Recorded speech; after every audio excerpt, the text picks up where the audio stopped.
یعنی دریا نے ان کا اکرام کیا، دریا نے ان کا احترام کیا، مگر جب بات اللہ کے حبیب کی آتی ہے، رسولوں کے سردار کی آتی ہے، آمنہ کے لال کی آتی ہے، تو ہوتا یہ ہے کہ رسول پاک علیہ الصلوۃ والسلام کے حوالے سے اللہ تعالیٰ نہ جھاڑوں کو کہتا ہے، نہ پہاڑوں کو کہتا ہے، نہ فرشتوں کو کہتا ہے، نہ دریاؤں کو کہتا ہے، اللہ تعالیٰ فرماتا ہے ان اللہ و ملائکتہ یصلون علی النبی، بے شک اللہ اور اس کے رسول درود بھیجتے ہیں اللہ نبی پر صلی اللہ تعالی علیہ وآلہ وسلم، اللہ اس کے یعنی رسول فرشتے. پاک، اللہ اور اس کے فرشتے، ان اللہ و ملائکتہ، اللہ اور اس کے فرشتے درود بھیجتے ہیں۔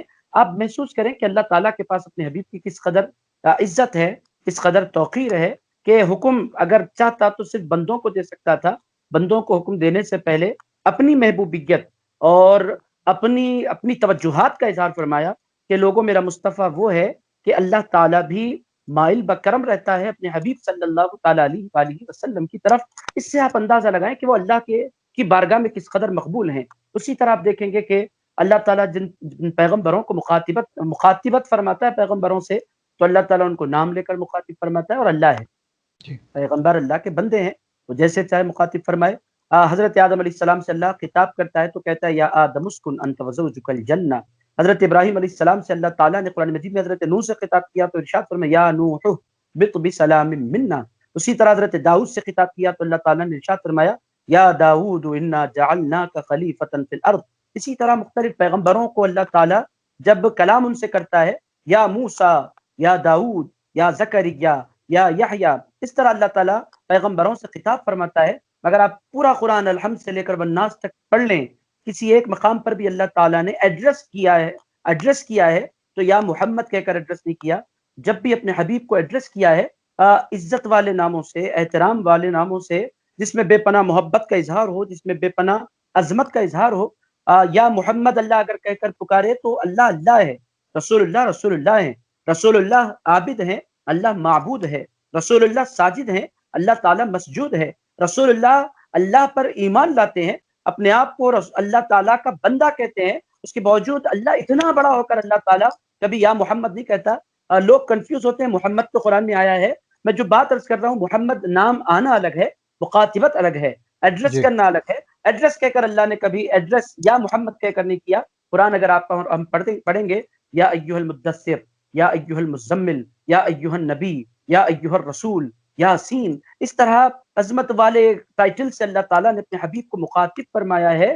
اس سے آپ اندازہ لگائیں کہ اللہ تعالیٰ کی کیا شان ہے۔ ایک آخری مثال اس موضوع پر رکھتا ہوں، میں نے سورۃ البلد کے حوالے سے بھی میں آپ کی خدمت پیش کرنا چاہتا ہوں۔ اللہ تعالیٰ ارشاد فرماتا ہے لا اقسم بهذا البلد وانت حل بهذا البلد۔ اللہ تعالیٰ ارشاد فرماتا ہے لا اقسم، میں قسم نہیں کھاتا، بهذا البلد، مگر اس شہر کی قسم ارشاد فرماتا ہوں۔ لا نافیہ ہے، میں قسم ارشاد فرماتا ہوں، کس کی؟ شہر مکہ کی۔ میں آپ سے پوچھتا ہوں شہر مکہ میں کیا ہے؟ لوگ کہتے ہیں اس واسطے قسم ہے کہ کعبہ ہے، اس واسطے قسم ہے کہ صفا و مروہ ہے، اس واسطے قسم ہے کہ وہاں زمزم کا چشمہ ہے، اس واسطے قسم ہے کہ وہاں عرفہ کا میدان ہے، مزدلفہ ہے، حجر اسود ہے۔ اللہ تعالیٰ نے ان ساری چیزوں کی نفی کی، ارشاد فرمایا شہر مکہ کی قسم اس واسطے ہے وانت حل بهذا البلد، اے حبیب اس واسطے شہر مکہ کی قسم کہ آپ اس شہر میں نازل ہو گئے ہیں، آپ اس شہر میں تشریف لے آ چکے ہیں، آپ کا نزول اس شہر میں ہوا ہے، آپ کی ولادت اس شہر میں ہوئی ہے۔ آپ سے میں عرض کروں کہ جس جگہ حضور کی ولادت ہو جاتی ہے اس زمین کے ذروں سے بھی اللہ کو پیار ہے۔ اس قدر اللہ تعالیٰ تکریم کرتا ہے اپنے حبیب صلی اللہ تعالیٰ علیہ وآلہ وسلم کی، تو جو عزت اللہ کے نزدیک اپنے حبیب کی ہے اس پوری کائنات میں وہ عزت کسی اور ہستی، کسی اور شخصیت کی نہیں ہے۔ اللہ تعالیٰ نے اتنا شان والا اپنے حبیب کو بنایا ہے۔ سبحان اللہ، سبحان اللہ، بہت پیاری مثالیں آپ نے دی ہے، لوگوں کو میرے خیال سے سمجھ میں آ گیا ہے کہ اللہ تبارک و تعالیٰ حضور صلی اللہ علیہ وسلم سے کتنی محبت کرتا ہے اور اس کا اظہار کس طرح سے کرتا ہے۔ اب میں یہ جاننا چاہوں گا کہ حضور صلی اللہ علیہ وسلم کی ولادت باسعادت یعنی کہ حضور صلی اللہ علیہ وسلم دنیا میں کب تشریف لائے؟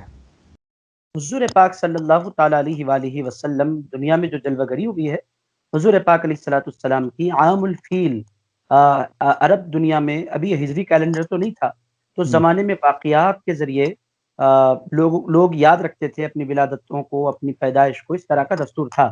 چونکہ ہجری کیلنڈر نہیں تھا اور عیسائی کیلنڈر بھی جس کو ہم کہتے ہیں وہ کیلنڈر بھی اس قدر ویلڈ نہیں تھا اس زمانے میں، تو لوگ اندازے لگاتے تھے واقعات کے ذریعے کہ فلاں واقعے کے بعد آپ پیدا ہوئے ہیں، فلاں واقعے کے بعد میں پیدا ہوں، اس طرح۔ تو حضور کی جو ولادت ہوتی ہے وہ عام الفیل یعنی ہاتھی والا جو واقعہ ہوا تھا جس میں سورۃ الفیل میں جس کا ذکر ہمیں ملتا ہے، اسی سال رسول پاک علیہ الصلوۃ والسلام کی ولادت ہوئی۔ اندازہ لگا کر دنیا پر پھر چونکہ محدثین نے بڑی ریسرچ کی ہے اور علماء نے اور محققین نے، چونکہ حضور کی زندگی تھی تو اس پر بڑی تحقیق کی گئی، تو پھر پتہ یہ چلا کہ حضور پاک علیہ الصلوۃ والسلام کی ولادت ربیع الاول کے مہینے میں ہوئی اور تاریخ 12 تھی۔ اب جی قدر اختلاف بعض لوگ روایتوں میں کرتے ہیں، مگر پوری امت کا جس تاریخ پر اجماع ہے، آپ یوں کہہ سکتے ہیں کہ پوری دنیا کے سارے مسلمان جس تاریخ پر متفق ہیں وہ 12 ربیع الاول کی تاریخ ہے۔ یہ بات طے شدہ ہے کہ ربیع الاول کا مہینہ تھا حضور پاک علیہ الصلوۃ والسلام کی جب ولادت ہوئی، اور تاریخ 12 تھی۔ البتہ اوقات وغیرہ سارے کے سارے محفوظ ہیں، چونکہ بی بی آمنہ نے بھی فرمایا، حضرت عبد المطلب نے بھی فرمایا، حضرت عباس نے بھی فرمایا، حضرت امیر حمزہ نے بھی فرمایا، حضور کے سارے خاندان نے گواہی دی ہے کہ حضور جب دنیا میں تشریف لائے تو وہ وقت صبح صادق کا وقت تھا۔ رات کہتی تھی کہ حضور مجھ میں آئے ہیں، اور دن کہتا تھا کہ حضور مجھ میں آئے ہیں۔ ایسا ٹائم سیٹ کیا گیا کہ رات کو بھی حضور سے تعلق نصیب ہو گیا، دن کو بھی حضور سے تعلق نصیب ہو گیا۔ فجر کا وقت تھا جب حضور پاک صلی اللہ تعالی علیہ وآلہ وسلم کی دنیا میں جلوہ گری ہوئی، اور دن کا کیسے ہمیں پتا چلا دن کون سا تھا؟ تو حضور پاک علیہ الصلوۃ والسلام بڑی پابندی سے پیر کا روزہ رکھا کرتے تھے۔ پوچھنے والوں نے پوچھا تھا یا رسول اللہ پیر کا روزہ کیوں رکھتے ہیں؟ تو حضور پاک علیہ الصلوۃ والسلام نے ارشاد فرمایا تھا انا ولدت فیہ، اس واسطے پیر کا روزہ میں رکھا کرتا ہوں کہ پیر کے دن میں پیدا ہوا ہوں۔ تو اس طرح آپ کو بہت سی چیزیں واضح ہو گئی، مہینہ پتا چل گیا، دن پتا چلا گیا، وقت پتا چل گیا، یہ ساری کی ساری چیزیں ہم پر واضح ہو جاتی ہیں۔ قدر اختلاف تاریخ میں ہوتا ہے، مگر اگر آپ پوری دنیا کا اجماع اور پوری دنیا کے سارے مسلمانوں کا اجماع، اور بالخصوص یہ چونکہ گلوبلائزیشن کا دور ہے، تو آپ کو یہ بات بالکل پتا چل جائے گی کہ پچھلے زمانوں میں کب کہاں کیا ہو رہا ہے نہیں پتا چلتا تھا، مگر آپ تو اچھی طرح جانتے ہیں کہ پوری دنیا میں 12 ربیع الاول کو چھٹی دی جاتی ہے۔ مسلم ممالک میں اور ہندوستان میں بھی ربیع الاول کی 12 تاریخ کو عید مقرر ہے، چھٹی مقرر ہے۔ اسی طرح پوری دنیا کا اگر آپ جائزہ لیں گے تو پوری دنیا میں سوائے 2-3 ملکوں کے 12 ربیع الاول ہی کو مسلمان عید میلاد النبی مانا کرتے ہیں، جانا کرتے ہیں، سمجھا کرتے ہیں، اتفاق کرتے ہیں۔ تو پوری دنیا کے سارے مسلمانوں کا اس بات پر اس زمانے میں اتفاق ہو گیا ہے۔ اب اگر کوئی بندہ کوئی اور قول پیش کرنا چاہے تو اس کی اپنی مرضی ہے، مگر وہ اتحاد سے ہٹ رہا ہے، اتفاق سے ہٹ رہا ہے، اجماع سے ہٹ رہا ہے۔ امت کا اجماع ہے 12 ربیع الاول ہی کو حضور پاک علیہ السلام کی ولادت ہوئی۔ چنانچہ حضور صلی اللہ علیہ وسلم نے امت کے اجماع کے تعلق سے بھی حدیث بیان فرمائی ہے۔ بالکل بالکل، ایک روایت ملتی ہے ید اللہ علی الجماع، یہ انتہائی حدیث، بہت مشہور معروف حدیث۔ اللہ تعالیٰ ارشاد فرماتا ہے کہ اللہ کے حبیب ارشاد فرماتے ہیں کہ اللہ کا ہاتھ جماعت کے ساتھ ہے، جماعت پر ہے۔ یہ کسی پرٹیکولر جماعت کی بات نہیں ہو رہی ہے، جماعت کا مطلب مسلمانوں کی جماعت، مسلمانوں کی کثرت اس بات پر جمع ہے، جیسے کہ نمازوں کا 5 ہونا، مسلمانوں کا اتحاد ہے اس پر۔ اگر کوئی بولے 6 ہے تو پھر وہ اجماع نہیں ہوگا۔ اجماع کا مطلب، اور اللہ کا ہاتھ ہوتا ہے، اللہ کا ہاتھ ہوتا ہے کا مطلب اللہ کی رحمت ہوتی ہے، اللہ کی توجہ ہوتی ہے۔ جی جی، اب آپ یہ فرمائیے کہ حضور صلی اللہ علیہ وسلم اپنا میلاد اس طرح سے منایا فرماتے تھے کہ وہ پیر کے روز روزہ رکھتے تھے اور اللہ کا شکر بجا لاتے تھے۔ حضور صلی اللہ علیہ وسلم کے پردہ فرمانے کے بعد خلفاء راشدین کا دور گزرا، تابعین کا، تبع تابعین کا دور گزرا، اولیاء صالحین کا دور گزرا، کیا یہ تمام ادوار میں حضور صلی اللہ علیہ وسلم کا میلاد منایا جاتا رہا ہے؟ بہت خوبصورت کوشچن ہے۔ بعض چیزیں ایسی ہوتی ہیں کہ زمانے کے ساتھ ساتھ اس کی ضرورت محسوس کی جاتی ہے۔ بطور مثال میں آپ کی خدمت میں عرض کروں، تراویح کی نماز آپ دیکھیں، حضور پاک علیہ الصلوۃ والسلام کی حیات مبارکہ میں تراویح صرف 3 دن ادا کی گئی۔ حضور پاک علیہ الصلوۃ والسلام کی پوری حیات مبارکہ میں 3 دن جماعت کے ساتھ تراویح ادا کی گئی۔ پھر رسول اللہ علیہ الصلوۃ والسلام نے اس کی جماعت قائم نہیں کی۔ کیوں جماعت قائم نہیں کی؟ حضور پاک علیہ الصلوۃ والسلام نے فرمایا اگر میں مسلسل پڑھوں تو یہ بھی میری امت پر فرض قرار دے دی جائے گی۔ تو حضور پاک علیہ الصلوۃ والسلام نے اپنے امت کے کاروبار کرنے والوں اور اپنی امت کی تجارت کرنے والوں، اپنی امت کے بیماروں پر رحم فرمایا۔ فرض ہو جانے کے بعد اگر چھوڑیں تو پھر گناہ زیادہ ہوتا ہے، تو حضور نے اس کو اپنی سنت رکھا، مگر وہ پابندی سے نہیں ہوئی۔ حضرت فاروق اعظم رضی اللہ تعالیٰ عنہ کے دور میں سیدھا لوگ مسجدوں میں الگ الگ اپنی اپنی جگہوں پر نماز ادا کر رہے تھے، تو حضرت فاروق اعظم رضی اللہ تعالیٰ عنہ نے حضرت ابی بن کعب رضی اللہ تعالیٰ عنہ کو بلایا، جن کی آواز بہت خوبصورت تھی اور وہ حافظ قرآن بھی تھے، قاری قرآن بھی تھے۔ حضرت فاروق اعظم نے حضرت ابی بن کعب رضی اللہ تعالیٰ عنہ کو بلا کر پوری مسجد کے لوگوں کو حضرت ابی بن کعب کے پیچھے کھڑا فرمایا اور ارشاد فرمایا آج سے جماعت کے ساتھ رمضان میں تراویح کی نماز ادا کی جائے گی۔ تو آپ دیکھیں گے کہ ضرورت محسوس کی حضرت فاروق اعظم رضی اللہ تعالیٰ عنہ نے کہ اس سے اتحاد کا بھی مظاہرہ ہوگا اور پھر محبت بھی قائم ہوگی، اس طرح جماعت کا سلسلہ۔ تو اس کے بعد خود حضرت فاروق اعظم نے فرمایا نعمت البدعۃ ھذہ، یہ کتنی پیاری بدعت ہے، یہ بدعت ہے مگر کتنی اچھی بدعت ہے۔ ہوتا کیا تھا رسول اللہ علیہ السلام کے دور مبارک میں اور اس کے بعد صحابہ کے دور میں اور تابعین کے دور میں، اتباع التابعین کے دور میں کثرت سے لوگ رسول اللہ علیہ السلام کو یاد کیا کرتے تھے، ان کی مجلسوں میں، ان کی محفلوں میں اور ان کی میٹنگز میں کثرت سے حضور کی باتیں ہوتی تھی۔ آگے چل کر ہوا یہ کہ حضور کی باتوں کا سلسلہ کم ہوتا چلا گیا، تو پھر اولیاء اللہ نے پچھلی زمانوں کے اولیاء اللہ کا مطلب یہ نہیں کہ آج سے 50 سال 60 سال پہلے کی بات نہیں، 1000 سال پہلے سے 1100 سال پہلے سے مجھے کیسے پتا چلا آپ بولیں گے، میں آپ کی خدمت میں تاریخ کا ایک بہت بڑا نام پیش کرتا ہوں، ان کا نام ہے علامہ ابن کثیر۔ یہ بہت بڑے مصنف گزرے ہیں، ان کی تفسیر بھی بہت معروف ہے اور ان کی ہسٹری پر لکھی ہوئی کتاب البدایہ والنہایہ بھی انتہائی معروف اور مقبول کتاب ہے اور پوری دنیا ان کو مانتی ہے۔ علامہ ابن کثیر نے بھی اس بات کو واضح فرمایا کہ ان کے زمانے میں آج سے 600 سال پہلے اور اس سے پہلے کے زمانوں میں بھی باضابطہ پوری دنیا میں مسلمانوں کے پاس یہ دستور تھا کہ وہ میلاد کی محفلیں کرتے تھے۔ مطلب یہ ہے کہ میلاد النبی کوئی نئی چیز نہیں ہے، بعد میں شروع ہوا یہ سلسلہ۔ بعد میں کیوں شروع ہوا؟ ضرورت ہوئی، جب ضرورت فیل ہوتی ہے تو پھر کوئی کام شروع کیا جاتا ہے۔ ضرورت کیا تھی؟ لوگ حضور سے دور ہوتے چلے جا رہے تھے، سرکار کی باتوں سے دور ہوتے چلے جا رہے تھے، سرکار کی حیات سے دور ہوتے چلے جا رہے تھے، اور رسول اللہ کی حیات ہمارے لیے مینار نور ہے، مینار ہدایت ہے۔ رسول اللہ کی زندگی ہمارے لیے ایک چراغ کی مانند ہے، اس سے دوری میں جانا در حقیقت اندھیرے میں جانا ہے، اور رسول اللہ کے قریب آ جانا، رسول اللہ کے ذکر سے قریب آ جانا دراصل اجالوں میں آ جانا، روشنیوں میں آ جانا ہے۔ تو اس کا سب سے بہترین موقع کون سا ہو سکتا تھا؟ لوگوں کو چونکہ ربیع الاول پر کی سے بڑی عقیدت بھی تھی، تو اس کے لیے حضور کے ذکر کے لیے، حضور پاک علیہ السلام کے ذکر مبارک کے لیے ہمارے اسلاف نے ربیع الاول شریف کے موقع کو سب سے زیادہ مناسب سمجھا، اور پھر باضابطہ ربیع الاول شریف کی مجلسیں شروع ہو گئی۔ اب سوال یہ پیدا ہوتا ہے وہ کام ہم کیوں کریں جو رسول اللہ علیہ السلام کے صحابہ نے نہیں کیا؟ بات یہ ہے کہ ذکر رسول کرنا یہ قرآن سے ثابت ہے، ذکر رسول کرنا یہ صحابہ کی زندگی سے ثابت ہے۔ میلاد کی جتنی مجلسیں ہوتی ہیں اس کا مقصود رسول اللہ کی یاد ہوتا ہے، اور ہر قوم اپنے لیڈر کو، اپنے رہنما کو، اپنے پیشوا کو یاد کرتی ہے۔ جو قوم اپنے لیڈر، اپنے رہنما، اپنے پیشوا کو بھلا دیتی ہے پھر وہ قوم برباد ہو جایا کرتی ہے۔ تو مسلمانوں کو ربیع الاول میں کثرت سے اپنے سرکار کو یاد کرنے کا موقع ملتا ہے۔ اس طرح جلسے ہوتے ہیں تو حضور کی زندگی کے مختلف پہلو، ان کے اخلاق، ان کا کردار، ان کی زندگی، ان کے صبح و شام انسان کو سننے اور اس پر غور کرنے کا موقع ملتا ہے۔ تو اس طرح میلاد کا سلسلہ پوری دنیا میں چل پڑا ہے۔ میں اقرار کرتا ہوں کہ یہ بعد میں شروع ہوا، مگر 10-20 سال 50 سال پہلے نہیں شروع ہوا، 1000 سال سے چل رہا ہے، اور اس کی اصل قرآن کی آیت ہے وَرَفَعْنَا لَكَ ذِكْرَكَ، اے حبیب ہم نے آپ کی خاطر آپ کے ذکر کو بلند فرما دیا ہے۔ تو اس میں کوئی خبر مجھے نظر نہیں آیا۔ اب آپ جس طرح سے بیان فرما رہے ہیں اس سے مجھے 2 سوالات میرے ذہن میں آ رہے ہیں۔ ایک تو یہ کہ وہ صاحب جو فرمائے تھے کہ کتنی ہی پیاری بدعت ہے، تو کیا یہ اس حدیث سے نہیں ٹکراتا جس میں کہا گیا ہے کہ کلو بدعت ضلالہ؟ بہت خوبصورت آپ نے سوال کیا ہے، اور آپ کے سوال کے ذریعے ہمارے ناظرین کا ذہن صاف ہوگا اور ان کے ذہن میں یقینی طور پر یہ سوال پیدا ہونا چاہیے اگر وہ سدھ بدھ رکھتے ہیں قرآن اور حدیث کی۔ تو آپ نے ارشاد فرمایا کہ اللہ کے حبیب نے ارشاد فرمایا کل بدعت ضلالہ، ہر بدعت گمراہی ہے، وکل ضلالۃ فی النار، اور ہر گمراہی جہنم میں لے جانے والی ہے۔ تو حضرت فاروق اعظم رضی اللہ تعالیٰ عنہ نے ارشاد فرمایا ہے نعمت البدعۃ ھذہ، ان دونوں کے درمیان کوئی ٹکراؤ تو نہیں ہے۔ ایک طرف حضرت فاروق اعظم فرماتے ہیں یہ اچھی بدعت ہے، اور رسول اللہ فرماتے ہیں ہر بدعت گمراہی ہے۔ تو یہ سوال بڑا ویلڈ ہے، اس کا جواب محدثین نے فرمایا ہے چونکہ حضرت فاروق اعظم رضی اللہ تعالیٰ عنہ کوئی معمولی ہستی، کوئی معمولی شخصیت نہیں ہے، اور ایسی ذات نہیں ہے کہ ان کے قول کو ہم اگنور کریں۔ وہ حضور کی صحبت میں رہنے والے، حضور کی مجلس میں رہنے والے، حضور کے ساتھ ایک لمبا وقت گزارنے والے ہیں۔ تو حضرت فاروق اعظم رضی اللہ تعالیٰ عنہ نے جو ارشاد فرمایا نعمت البدعۃ ھذہ، اس کا مطلب یہ ہے کہ بعد میں بعض چیزیں پیدا ہوتی ہیں مگر ان کی اصل حضور کی زندگی میں موجود ہوا کرتی ہے۔ اگر کوئی چیز ایسی ہے کہ جو حضور کی سنت سے ٹکرا جاتی ہے تو وہ پھر وہ بدعت گمراہ ہی ہے، اور وہ بدعت جہنم میں لے جانے والی ہے۔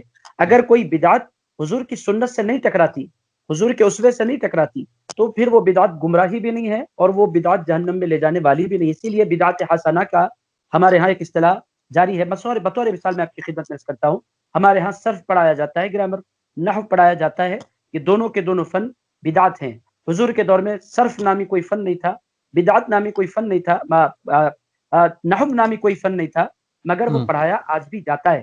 اسی طرح آپ دیکھیں گے قرآن مجید جو حضور کے دور مبارک میں نازل ہوا تھا، اس پر اعراب نہیں تھے، زیر زبر پیش نقطہ، اور اسی طرح اس پر تنوین مد، یہ ساری چیزیں نہیں تھی، یہ ساری کی ساری چیزیں بعد میں لگائی گئی، مگر اصل قرآن موجود تھا، تو اس پر کچھ تھوڑے سے لوگوں کی سہولت کے لیے ایک بدعت کے ذریعے لوگوں کی آسانی کے لیے اس پر کام کیا گیا، تو پوری دنیا کے مسلمان اس کو اچھی بدعت سمجھتے ہیں، بری بدعت نہیں ہے تو بدعت۔ اس سے پتہ کیا چل رہا ہے، کوئی کچھ بدعتیں اچھی ہوتی ہیں، کچھ بدعتیں خراب ہوتی ہیں۔ خراب کون سی بدعت ہوتی ہے؟ جو حضور کی سنت کو مٹا رہی ہو۔ اب اعراب لگنے سے فائدہ کیا ہوا؟ حضور کی سنت مٹی نہیں، بلکہ حضور کی سنت کو ایک نئی زندگی ملی کہ عام بندہ بھی اس کو پڑھنے کے لائق ہو گیا۔ ہم عجمی حضرات آسانی سے قرآن کیوں پڑھ رہے ہیں؟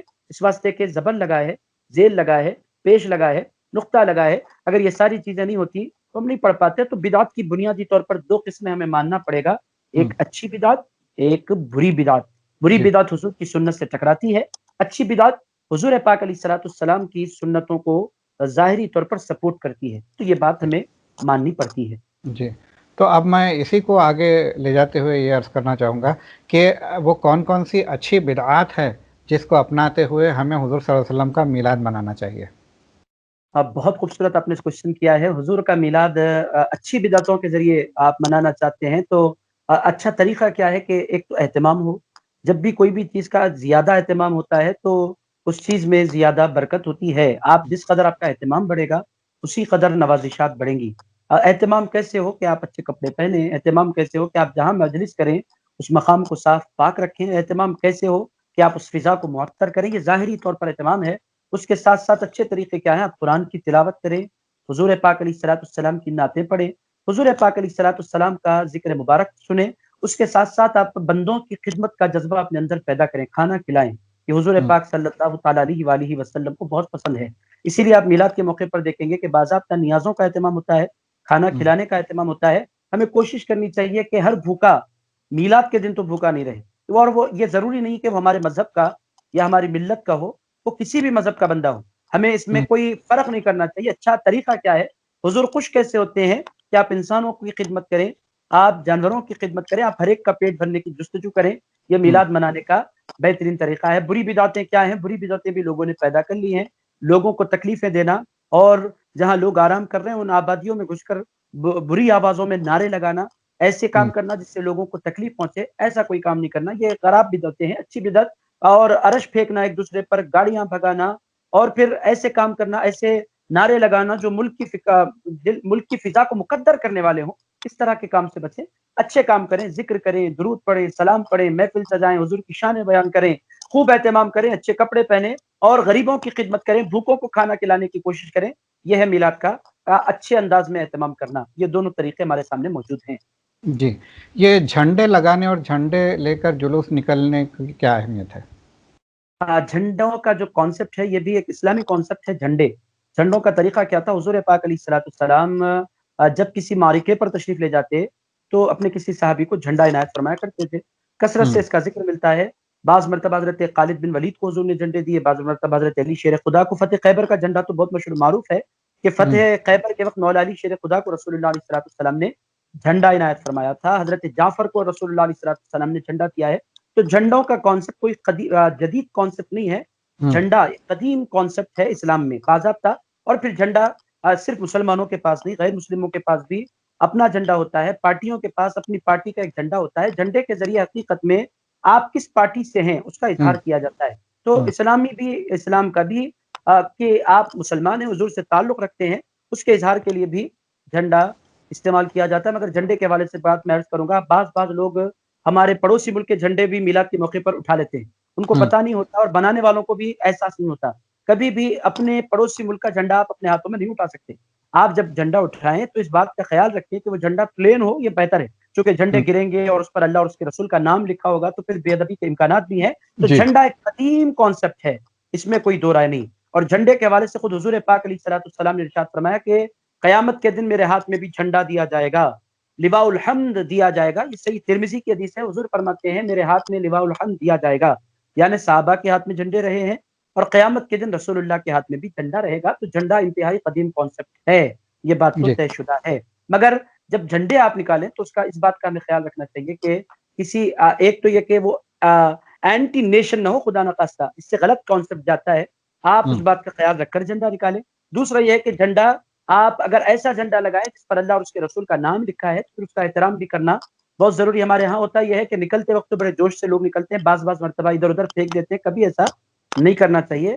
آپ جس طرح لگائیں اسی طرح نکالیں، بلدیہ کو تکلیف دینے کی ہمیں اجازت نہیں ہے۔ تو جھنڈا یہ قرآن اور حدیث سے ثابت ہے۔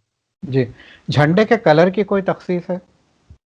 جھنڈے کے کلر کی کوئی اسلام میں تخصیص نہیں ہے، مگر ہرے کلر کا اگر نکالیں تو عام طور پر ہرے کلر کو اسلام سے منسوب کر کے دیکھا جاتا ہے۔ حضور کا گنبد خضرا بھی ہرا ہے، گرین ہے، تو بہتر یہ ہے کہ گرین نکالیں۔ مگر ہمارے ہاں ہو یہ رہا ہے کہ رسول اللہ کی میلاد کے موقع پر بھی ہم اپنے بزرگوں کے نام کے جھنڈے لے کر نکل رہے ہیں۔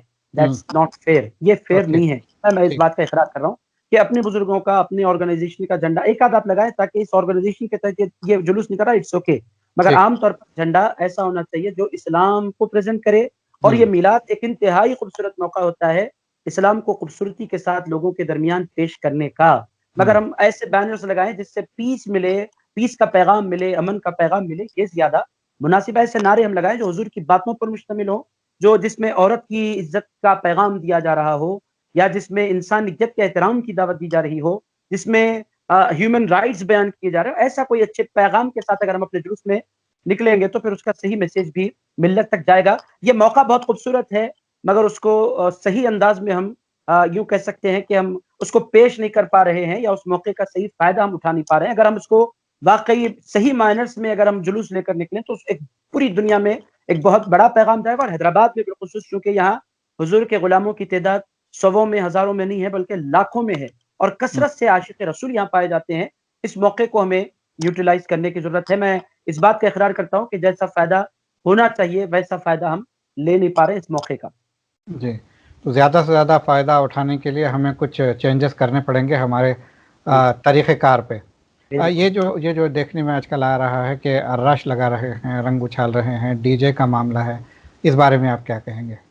آپ نے جیسا کہ ارشاد فرمایا ہے، ڈی جے لگانا اور ارش پھینکنا ایک دوسرے پر، اس حوالے سے ہمیں کیا کرنا چاہیے؟ تو ہو یہ رہا ہے کہ ہماری قوم میں جہالت داخل ہو رہی ہے۔